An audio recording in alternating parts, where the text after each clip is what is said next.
अगला जो लेख है उसका शीर्षक है साकार निराकार, और शीर्षक ही हमें बतला रहा है जिसकी बातें हम करते ही रहते हैं हमेशा, और यहाँ पर राजमा भी बताएंगे उसके बारे में। साकार यानी जिसका आकार है, निराकार यानी जिसका आकार नहीं है।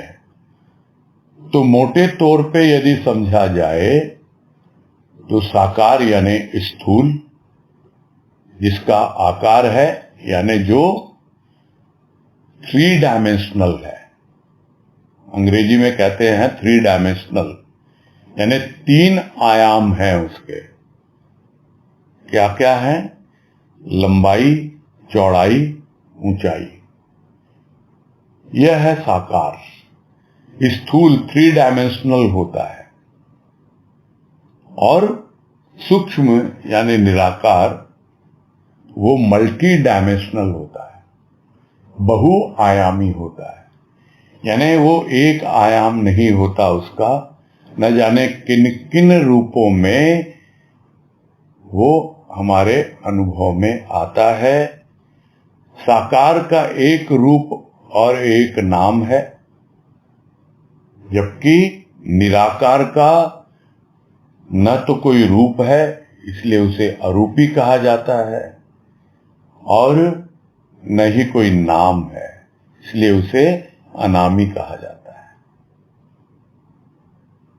यानी जो अरूपी है, अनामी है, वो निराकार, और जो नाम रूप है वो साकार।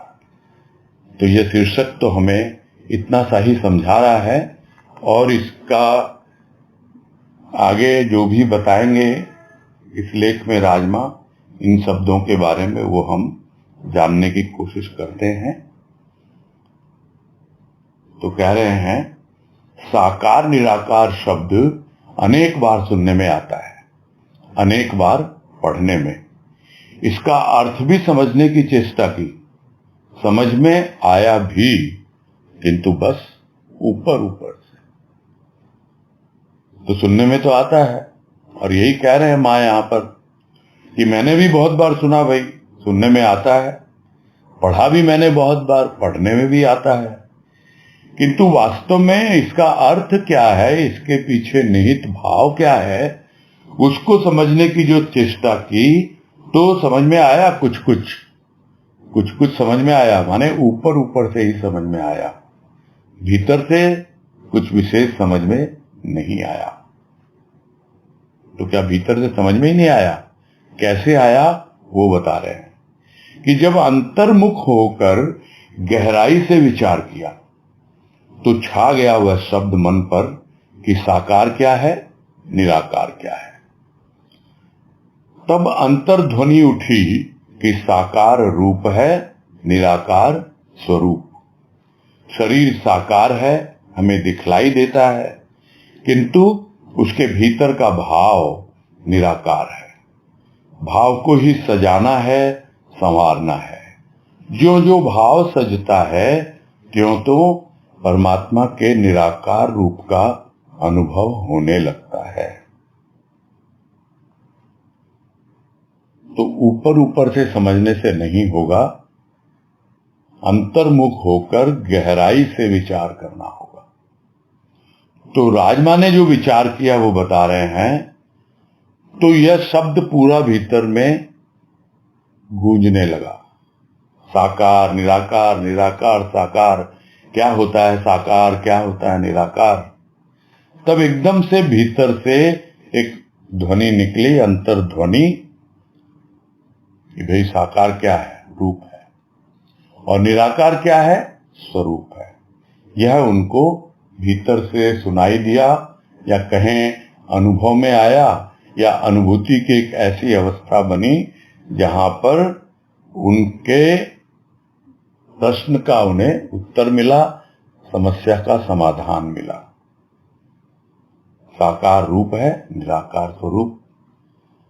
और साकार क्या है? शरीर है जो दिखलाई देता है, यानी स्थूल है, किंतु उसके भीतर का जो भाव है वो निराकार है, जो दिखलाई नहीं देता, किंतु फिर भी अनुभव में तो आता ही है। यानी वो सूक्ष्म है। तो हमको करना क्या है? हम तो सजाते हैं शरीर को, उस रूप को, उस मूर्ति को, उस तस्वीर को।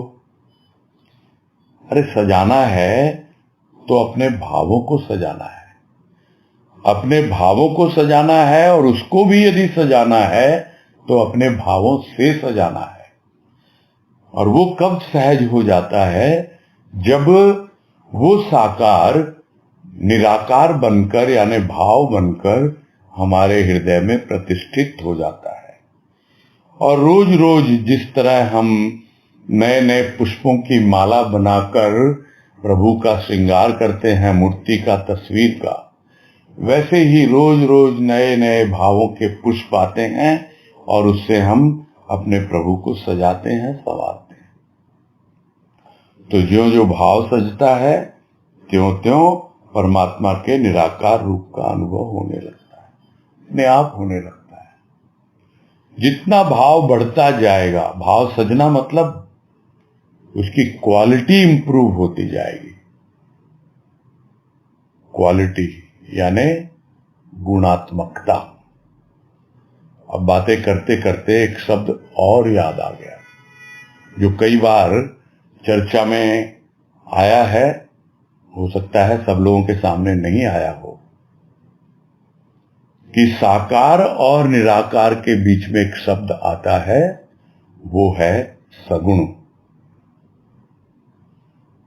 जबकि अक्सर हम सगुण साकार एक साथ बोल देते हैं, जबकि साकार तो स्थूल है, साकार तो रूप है, किंतु सगुण सगुण स्थूल नहीं है,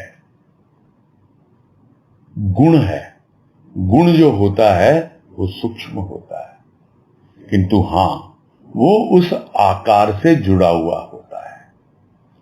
उदाहरण के तौर पर साकार यानी आकार, मूर्ति, रूप, नाम, तस्वीर, गुरुदेव, उनका गुण क्या है?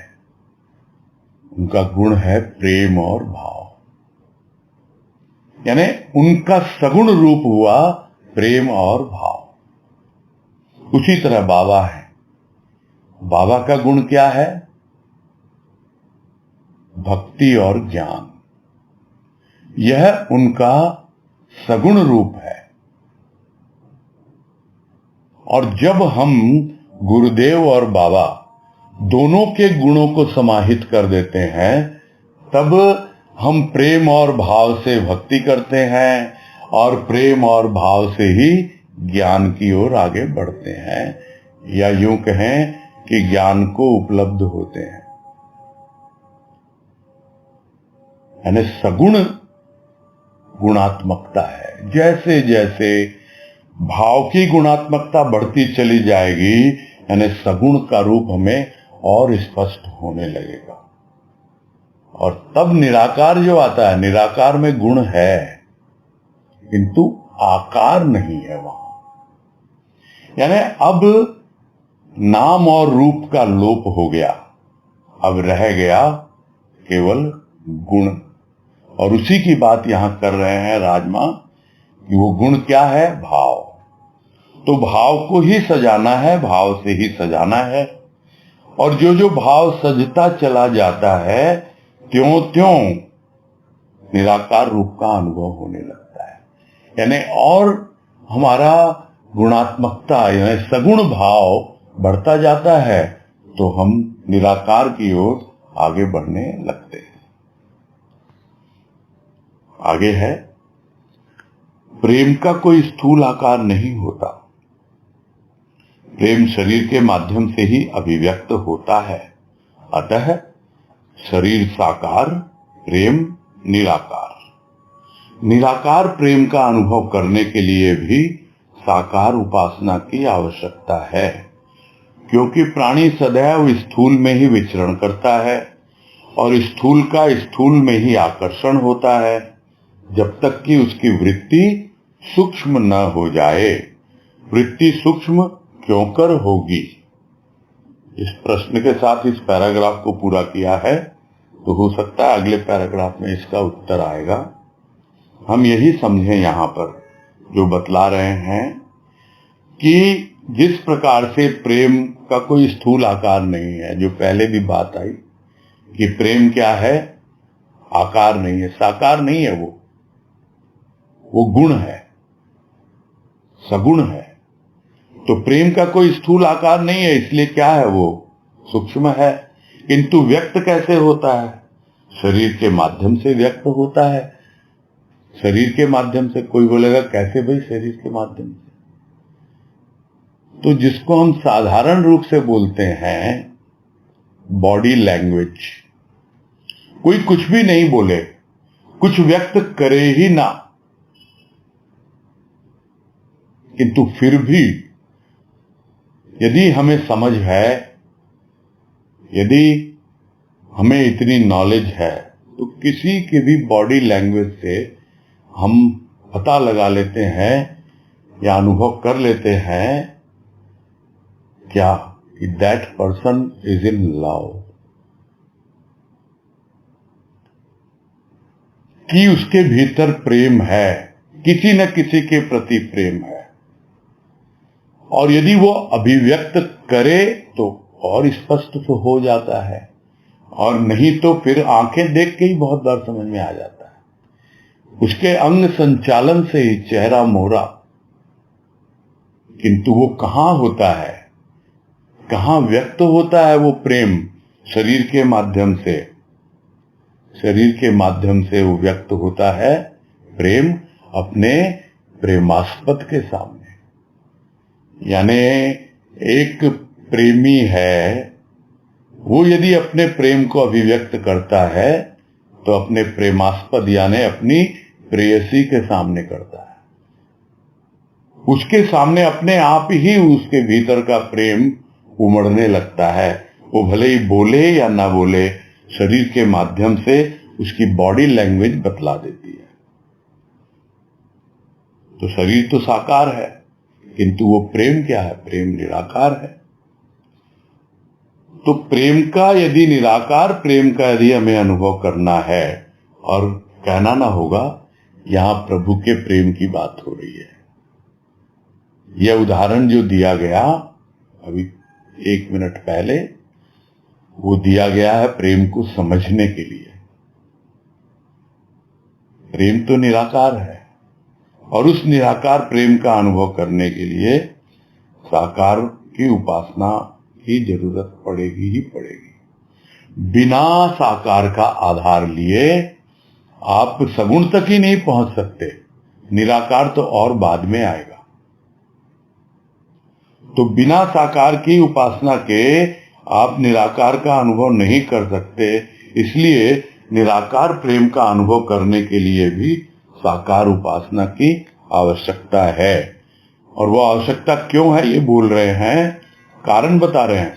क्योंकि प्राणी तो सदैव स्थूल में ही विचरण करता है, पूरा स्थूल जीवन जीता रहा है अब तक। तो शुरू में तो उसे चाहिए ना, एक मूर्ति चाहिए, एक तस्वीर चाहिए। जो प्रेम दीवानी है मीरा, उसको भी उसकी मां ने एक मूर्ति पकड़ाई थी, और तब उसे प्रेम हुआ था उस गोपाल से। तब समझ में आता है मेरे वो गिरधर गोपाल दूसरों न कोई। प्रेम होता है। प्रारंभ में क्या चाहिए? एक स्थूल रूप चाहिए, साकार उपासना चाहिए, क्योंकि अभ्यास है शुरू से स्थूल में विचरण करने का, और इसीलिए स्थूल में ही उसका आकर्षण होता रहता है। और जैसे जैसे उस प्रेम की अनुभूति होती है तो उसकी वृत्तियां भी, क्योंकि अब सूक्ष्म में आने लगी, प्रेम सूक्ष्म है तो वृत्तियां सूक्ष्म होने लगती हैं, सूक्ष्म की अनुभूति होने लगती है। उद्देश्य क्या है? उद्देश्य है कि हमें साकार के माध्यम से निराकार की यात्रा करनी है। जब तक इस उद्देश्य को लेकर के हम आगे नहीं बढ़ेंगे, तब तक हम सिर्फ और सिर्फ साकार की उपासना करते रहेंगे, और उस साकार की उपासना में ही अपना संपूर्ण जीवन व्यतीत कर देंगे। और स्थूल का आकर्षण होता है, स्थूल में ही बना रहता है जब तक कि वृत्ति सूक्ष्म ना हो जाए। और वृत्ति सूक्ष्म क्यों कर होगी, ये अब बता रहे हैं आगे कि प्रथम प्राणी को अपने सम्मुख स्थूल रूप में गुरु को रखना है। साकार रूप समक्ष होने से प्राणी का ध्यान ज्यादा सुगमता से लग जाता है। साकार का दर्शन, चिंतन, मनन करते करते वह निराकार भाव में रमण करने लगता है। निराकार में जब तक वृत्ति रमण नहीं करती तब तक निराकार का अर्थ समझ नहीं पाता प्राणी। तो प्रथम तो रखना पड़ेगा प्राणी को अपने सम्मुख एक स्थूल रूप, और यहां गुरु का नाम लिया गया है कि गुरु को रखो अपने सामने, उसकी तस्वीर रखो, मूर्ति रखो, जो भी हो। वो साकार रूप जब सामने होता है तो बड़े आसानी से देखता है उसके मुख को। और अनेक उपमाएं दी गई है अपने प्रभु के मुख के लिए। तो सबसे कॉमन क्या उपमा है, मुखार विंद। तो मुखार विंद का क्या मतलब होता है, यानी उसका मुख जो है अपने प्रभु का, अपने सदगुरु का, वो अरविंद यानी कमल के समान खिला हुआ है। अरविंद यानी कमल, तो यह है मुखारविंद। तो उसको देख करके एक अपने आप भीतर में उसका ध्यान बैठता है और एक प्रेम की अनुभूति आनी शुरू होती है। तो वो साकार का दर्शन करते हुए फिर उस पे मनन चिंतन क्या करना है कि देखें जरा कैसे दिखते हैं। और गुरुदेव तो बड़ी सहजता से बताते हैं कि तुम कुछ मत करो, चेहरा देखो, फिर आंखों को देखो, और उन आंखों को देखो और उन आंखों में इतना गहराई से देखो कि तुम पूरी तरह खो जाओ उन आंखों में। और यही उनकी वाणी कहती है कि मेरी आंखों में देख। और ये लेख भी है गुरुदेव का, और उस लेख का भी हमने चिंतन मनन किया था, उनकी कृपा से उसका विश्लेषण भी हुआ है कई महीनों पहले इसी 1 बजे वाली सत्संग में। आंखों में देख, तो जैसे जैसे आंखों में देखता है तो अपने आप ही एक आंख, जिस आंख से हम देख रहे हैं, लेकिन आंख होती तो 2 है, देखती भले ही एक को है, किंतु यहां तो 2 आंखें हैं और सामने वाले के भी 2 आंखें, तो दोनों को देख रही हैं ये दोनों आंखें। और जब देख रही हैं तो वो मुहावरा घटित हो जाता है, क्या कि आंखें 4 हो गई, यानी अब प्रेम उमड़ने लगा। आंखें 4 होने का मतलब प्रेम होने लगा। और जैसे जैसे प्रेम होता है तो अपने आप ही निराकार भाव में, यानी प्रेम का वो रूप अनुभव में आने लगता है। साकार का दर्शन किया, चिंतन मनन किया, मैं उसकी आंखों में देख रहा हूं, मुझे अनुभव हो रहा है, मेरे दिल में कुछ कुछ होने लगा, उसके प्रेम की अनुभूति होने लगी, तब जाकर निराकार भाव में रमण करने लगता है।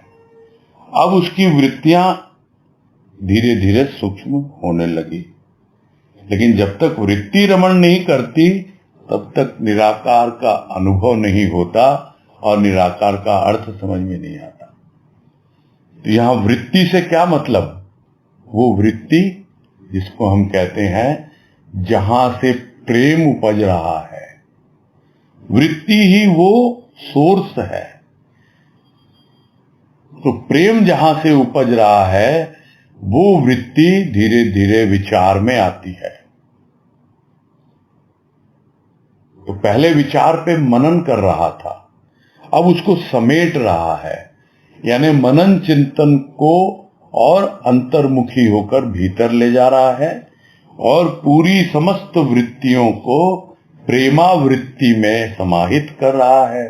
और तब जाकर के वो वृत्ति सूक्ष्म होने लगती है, प्रेम सब कुछ प्रेम में समा जाता है, तब निराकार का अर्थ समझ पाता है। नहीं तो निराकार का अर्थ समझ नहीं पाता, क्योंकि उसका अनुभव नहीं कर पाता।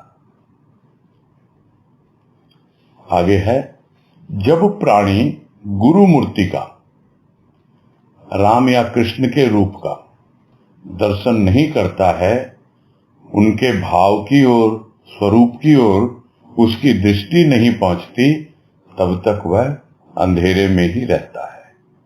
यह सत्य है कि रूप ही अरूप की पहचान कराएगा, किंतु प्राणी के मन में यह जिज्ञासा तो हो। जिज्ञासा के समाधान के लिए मन में तीव्रता हो।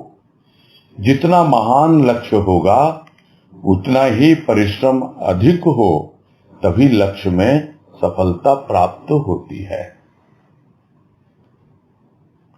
और पूरा इसमें समझा दिया अच्छी तरह से इस पैराग्राफ में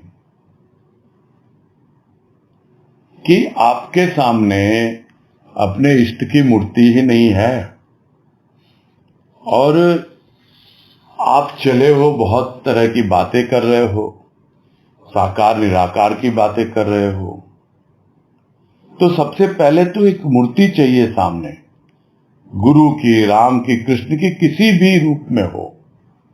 तो वो जो रूप है उसका यदि दर्शन नहीं करता वो, और दर्शन करके उसके भीतर छिपे हुए भाव की ओर उसकी दृष्टि नहीं जाती, यानी उस अरूप की ओर दृष्टि नहीं जाती, तो फिर स्वरूप की ओर दृष्टि कैसे पहुंचेगी? तो जब तक यह यात्रा आगे बढ़ती नहीं, तब तक प्राणी अंधेरे में ही रहता है। अंधेरे में रहता मतलब कुछ समझ ही नहीं पाता है कि वास्तव में क्या रूप है, क्या अरूप है, क्या स्वरूप है, कुछ समझ नहीं पाता वो। हाँ, यह बात तो सही है कि रूप ही अरूप की पहचान कराएगा, यानी जो रूप हमको दिखलाई दे रहा है स्थूल में, उसके माध्यम से ही हम अरूप तक पहुंच पाएंगे, उसकी पहचान होगी। किंतु उसके लिए क्या चाहिए?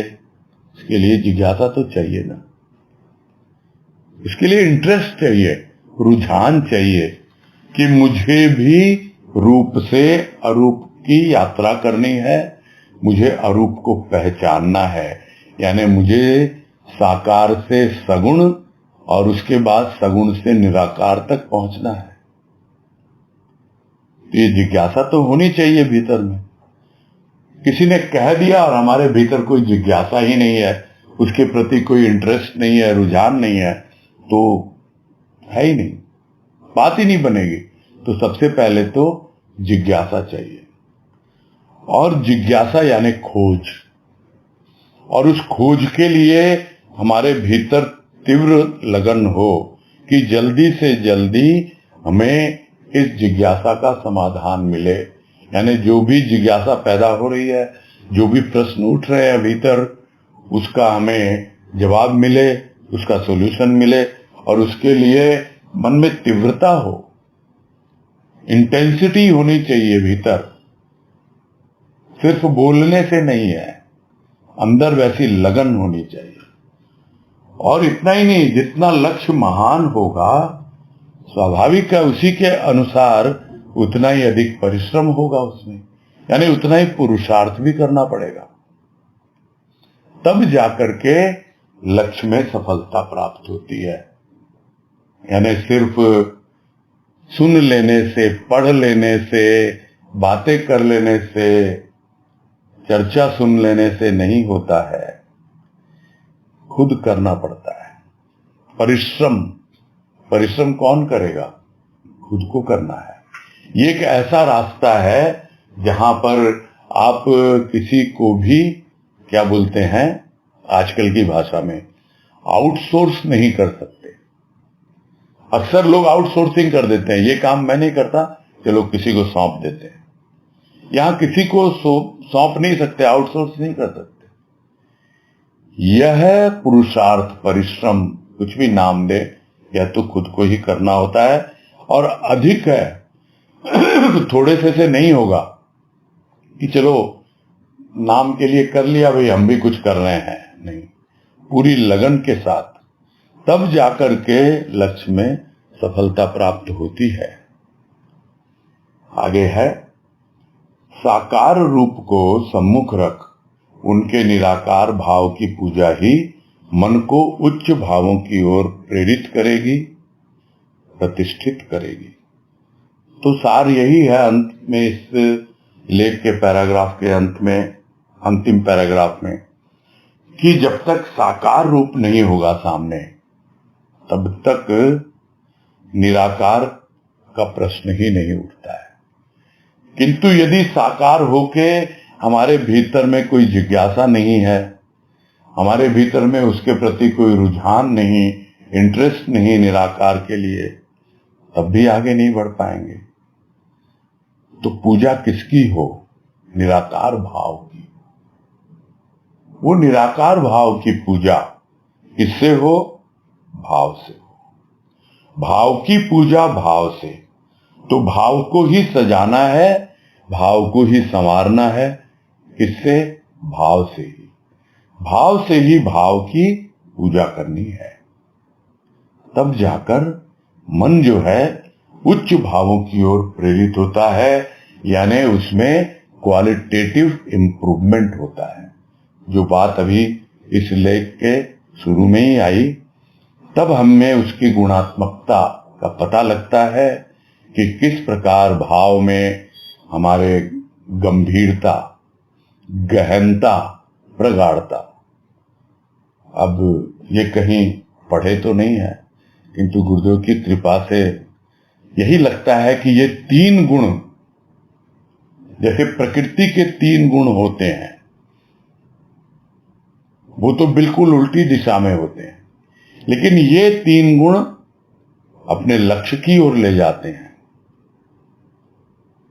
क्या? गंभीरता। सबसे पहले तो हम गंभीर हों इस विषय के प्रति कि हमें साकार से निराकार की यात्रा करनी है, और थोड़ा बहुत जो भी भाव आता है उसके प्रति सीरियस हों, गंभीर हों। फिर हम डीप में जाएंगे, यानी गहनता हो। जितना डीप में जाएंगे उतना ही हमें और उसका सार समझ में आएगा। और एक बार सार समझ में आया तो उस सार को हमने पकड़ लिया। फिर क्या करना? फिर उसको प्रगाढ़ करना, यानी और गाढ़ा करना, ताकि अब वो बिखर न जाए, अब वो घुल न जाए। सार तो निकल गया, उसको प्रिजर्व करना है। मंथन तो कर लिया, मक्खन निकल गया, किंतु उस मक्खन को प्रिजर्व करना है, यानी उसे तपाना है। तपाएंगे तब जाकर वो टिका रहेगा, घी का रूप ले लेगा। तो यह एक समझने के लिए उदाहरण है।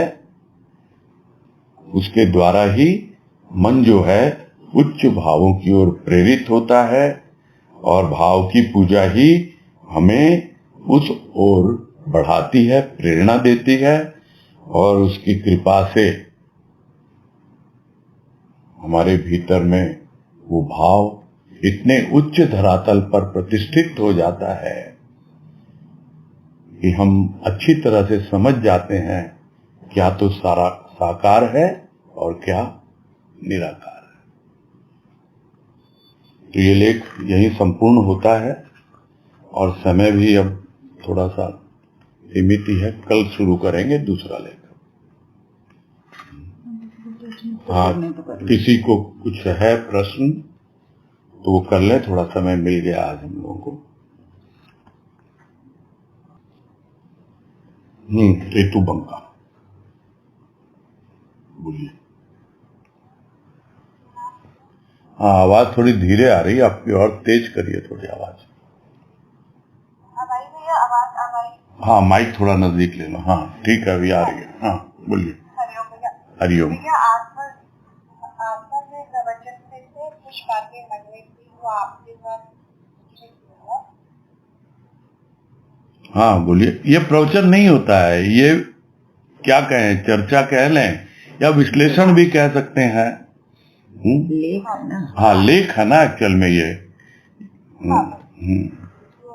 मतलब उसके अंदर जैसे हम सुनते हैं, 2 बार सुनते हैं कि पानी पीजिए छानकर गुरु करिए जानकर, और साथ में दूसरी एक धारणा और सुनते हैं, अगर विश्वास हो तो पत्थर में भी देव का भाव में यहाँ भगवान से ले लूं, ईश्वर से ले लूं, गुरु से ले लूं, उसमें है। तो भैया ये दोनों बातें 10 बार बस हो जाती है, अगर तुलना करते तो समझ में नहीं आता भैया कि क्या हम में इतनी क्षमता है कि हम गुरु को जान सकते हैं।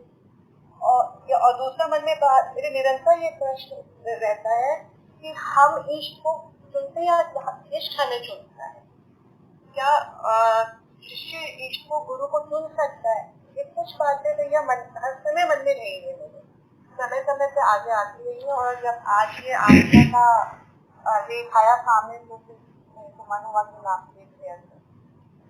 ये जो भी आपने प्रश्न किए है ना, उसमें दोनों का इंटरेक्शन होता है, गुरु का भी होता है और शिष्य का भी होता है।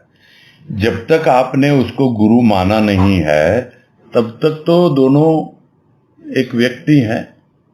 गुरु भी एक व्यक्ति है और शिष्य भी एक व्यक्ति है। और गुरु कीजिए जानकर, यानी आप कितना जान पाएंगे, जितनी आपकी नॉलेज है उतना ही तो जानेंगे। तो आपने जान लिया मुझे जो चाहिए। अब जैसे मैं एक छोटा सा उदाहरण आपको देता हूं। जैसे एक कन्या है, वो वर खोज रही है, और एक वर है जो कन्या को खोज रहा है।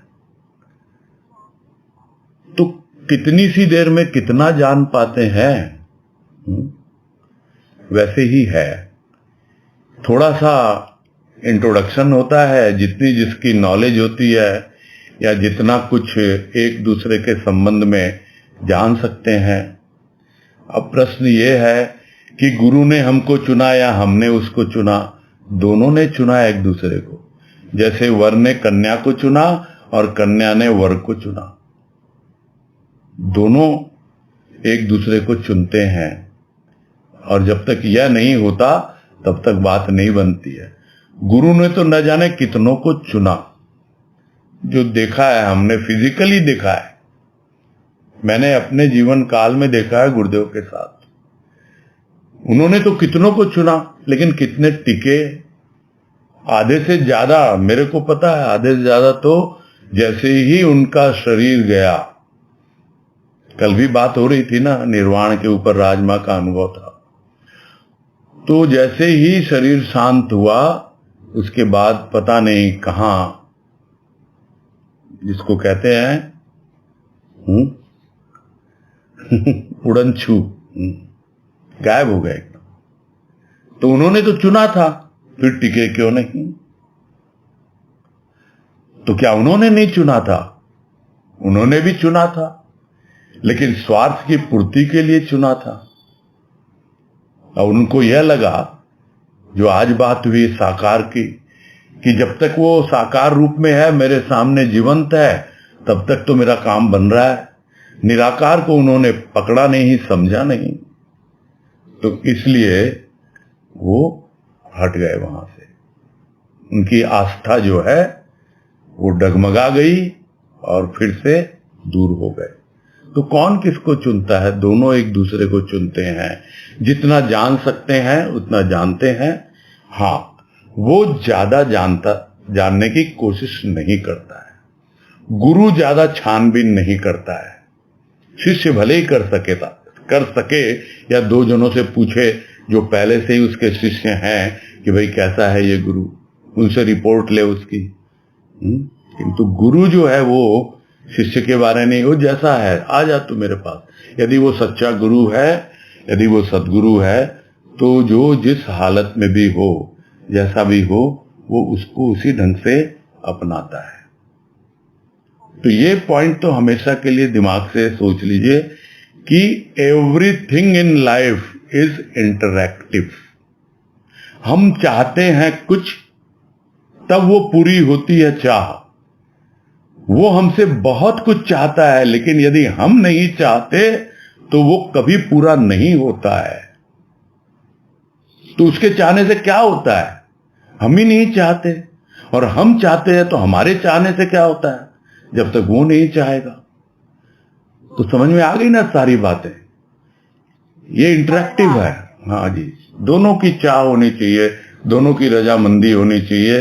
तो उस उदाहरण से आप एकदम समझ गए होंगे कि भाई वर को कन्या पसंद होनी चाहिए, कन्या को वर पसंद होना चाहिए। समझ में आया। ठीक है। धन्यवाद भैया। हरिओम। हरिओम हरिओम। हाँ जी, शकुंतला झुंझुनवाला बोलिए। हरिओम भैया। हरिओम बोलिए। भैया मेरे थोड़ा सा ये किताब तो मेरे पास नहीं है, उसकी वृत्ति सूक्ष्म न हो जाना, ये इसका क्या मतलब? आगे थोड़ा पढ़ के। अब इसमें इन्होंने पब्लिश किया होगा, मेरे को पता नहीं कहाँ पर क्या है। ये किताब आप मंगवा लो, आप लोग दिल्ली सदन में। दिल्ली सदन में, दिल्ली वालों को बोलिए ना। दिल्ली वाले कोरियर कर देंगे? हाँ कर देंगे, बिल्कुल कर देंगे। हाँ तो मैं तुमसे हाँ, जिसको जिसको जरूरत है वो अपने हिसाब से बात करे उनसे। हाँ जरूर जरूर, मैं तुम से बात करूँगा। हाँ, उसके हिसाब से बात करें जरूर। और इस पुस्तक में तो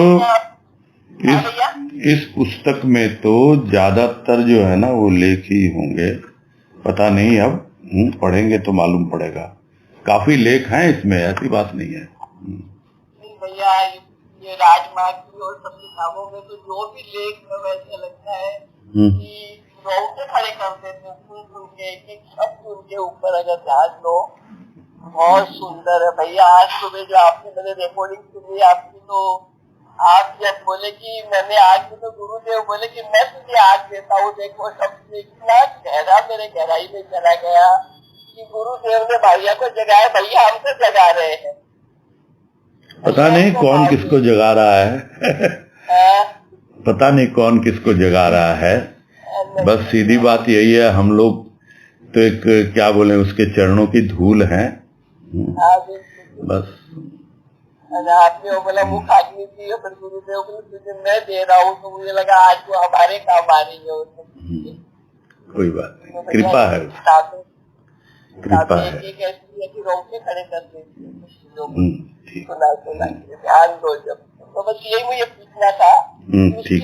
सूक्ष्म न हो जाना, वृत्ति, यही सब थोड़ा सा था। वृत्ति सूक्ष्म होने का मतलब प्रेम जो है आपका, उस पे फोकस कीजिए आप, है ना। प्रभु को प्रेम कर रहे हैं तो वृत्ति जो है आपकी, स्थूल में प्रेम की अनुभूति होती है, साकार में होती है। हम मूर्ति को देखते हैं, तस्वीर को देखते हैं, प्रेम उमड़ता है, लेकिन हमको प्रेम के ऊपर ध्यान देना है, हमको उस मूर्ति पे ध्यान नहीं देना। तब जाकर हमारी वृत्ति जो है वो सूक्ष्म होती है, ये कहने का मतलब है। वृत्ति सूक्ष्म क्यों कर होगी? हाँ, और होती जाएगी, और एकदम वो जहां से वो सूक्ष्म निकली है वृत्ति, वहां पहुंच जाएगी एकदम। ठीक है, समझ में आ गया। हरिओम हरिओम हरिओम। हाँ, तनुश्री शर्मा। प्रणाम भैया। हाँ नमस्कार, बोलो। ये जो निराकार रूप है, ये मतलब उसका जो प्रेम और भाव है शुद्ध रूप में, उसी से मतलब है ना निराकार रूप से? हाँ, निराकार तो यही है, और क्या। प्रेम और भाव, उसमें तो कोई आकार नहीं है ना, सूक्ष्म है। हाँ, देखो क्या है, जो बात सगुण की भी आई ना बीच में, वो इसलिए आई क्योंकि हम सिर्फ साकार तक ही लगे रहते हैं और एक साथ समझ लेते हैं सगुण साकार, लेकिन हम सगुण को पकड़ते नहीं है। निराकार की ओर जाने के लिए हमको गुणों को पकड़ना है। प्रेम और भाव गुण है गुरुदेव के, भक्ति और ज्ञान गुण है बाबा के। तो उन गुणों को लेंगे ना, तब हमारी यात्रा जो है निराकार की ओर जाएगी। हाँ, प्रेम और भाव, भक्ति और ज्ञान सब पूरी तरह निराकार ही हैं, किंतु जब वो साकार में लगे रहेंगे तो स्वाभाविक है वो नीचे की ओर हैं, प्रेम क्या नहीं है, है, किंतु वो मूर्ति से है, तस्वीर से है, व्यक्ति से है। प्रेम को प्रेम के लिए है, भाव भाव के लिए है, भाव से ही भाव का अभिषेक कर रहे हैं। ये सब बातें आई ना आज। ठीक है। या अगर हम अपने इष्ट के भाव की बात कर रहे हैं या इष्ट का प्रेम, तो वो सगुण कहलाएगा। निराकार जब होगा जब हम उसको इष्ट से भी एसोसिएट नहीं करेंगे। हाँ जी, केवल प्रेम होगा, वो केवल भाव होगा। अच्छा, ठीक है। हरिओम भैया, हरिओम, हरिओम। ठीक है, पूरा करते हैं।